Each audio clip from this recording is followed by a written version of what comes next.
Halo sahabat kelas 5, kembali lagi bersama Guru Izar Channel dalam konten pembelajaran yang selalu setia menemani kamu untuk belajar dari rumah. Apa kabarnya hari ini? Semoga kamu selalu sehat walafiat dan yang paling terpenting adalah tetap semangat menjaga kesehatan dan tetap semangat belajar dari rumah. Pada kesempatan ini, mari kita kembali belajar di tema 9 tentang benda-benda di sekitar kita. Dan masih di subtema 2 tentang benda dalam kegiatan ekonomi. Dan kita melangkah ke pembelajaran yang keempat. Sudah siap belajar dari rumah hari ini? Nah, sekarang coba kalian perhatikan terlebih dahulu gambar berikut ini. Sepulang sekolah, Udin hendak beristirahat. Udin mendengarkan radio sambil tiduran. Acara yang Udin dengarkan yaitu lagu-lagu daerah. Banyak selingan iklan sebagai jeda lagu. Salah satu iklan yang didengar Udin adalah iklan pengobatan alternatif. Iklan pengobatan alternatif merupakan jenis iklan kesehatan. Masih banyak jenis iklan yang dipaparkan melalui radio, juga melalui televisi dan internet. Sekarang, mari kita mengamati. Perhatikanlah iklan televisi yang dilihat Udin dan keluarganya. Perhatikan iklan dari segi isinya. Iklan di televisi menayangkan gambar partai-partai politik dalam pemilu 2014. Iklan tersebut untuk mengenalkan kepada halayak tentang partai-partai politik peserta pemilu tahun 2014. Melalui iklan tersebut, masyarakat dapat mengetahui partai-partai politik yang akan mereka pilih sesuai hati nuraninya tanpa adanya paksaan dari pihak manapun. Iklan pada gambar termasuk jenis iklan politik. Kemudian iklan yang kedua. Iklan ini berisi tentang ajakan kepada halayak untuk membeli aplikasi pendidikan anak berbahasa Indonesia. Iklan ini ditayangkan melalui internet. Berdasarkan isinya, iklan ini termasuk iklan pendidikan. Dan iklan yang ketiga, iklan ini ditayangkan melalui televisi. Kamu tentu sering melihat iklan ini, bukan? Iklan ini berisi ajakan kepada halayak menggunakan sampo. Pada gambar iklan di bawah ini, dengan menggunakan sampo, rambut akan menjadi bersih, kuat, dan lebat. Dilihat dari isinya, iklan sampo ini termasuk jenis iklan kecantikan. Setelah kamu mengetahui berbagai jenis iklan, coba perhatikan gambar berikut ini. Gambar kegiatan keluarga Udin yang selalu hidup rukun. Mereka selalu menyempatkan berkumpul dalam ruang keluarga. Keluarga Udin juga membiasakan beribadah bersama. Ini patut dicontoh ya. Kamu juga turut berkumpul dengan keluarga dan selalu beribadah bersama. Keluarga Udin tidak hanya rukun dengan anggota keluarga.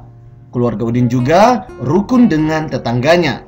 Ketika tetangganya mengalami musibah seperti kematian, keluarga Udin memberikan bantuan dengan ikhlas.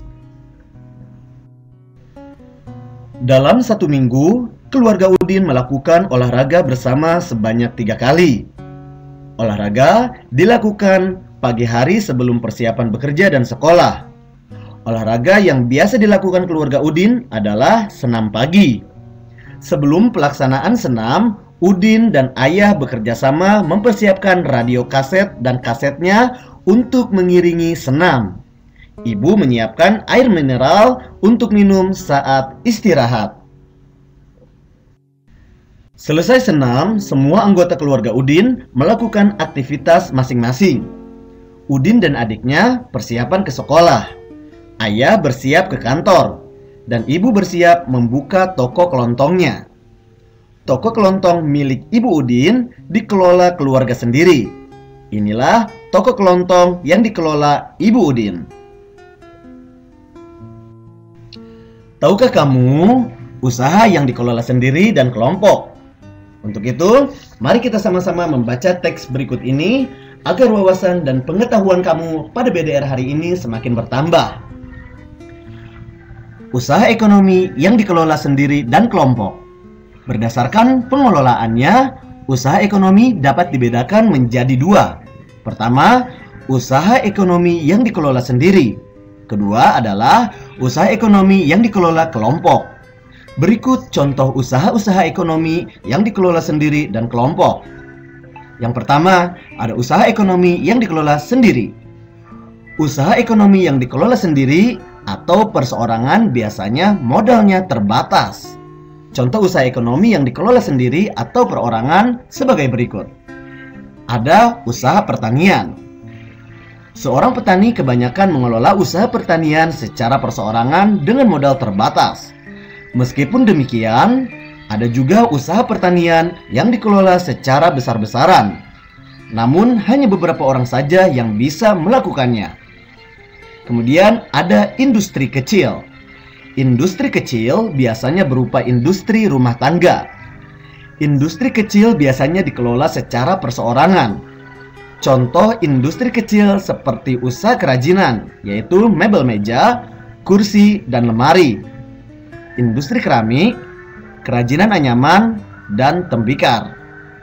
Kemudian ada usaha perdagangan. Usaha perdagangan yang dikelola secara perseorangan biasanya perdagangan dalam jumlah kecil sampai menengah. Contohnya, usaha membuka toko kecil seperti toko kelontong milik Ibu Udin. Contoh lainnya seperti membuka warung, penjajah keliling, pedagang kaki lima, pedagang di lapak-lapak pasar, dan pedagang hasil bumi. Kemudian ada usaha jasa.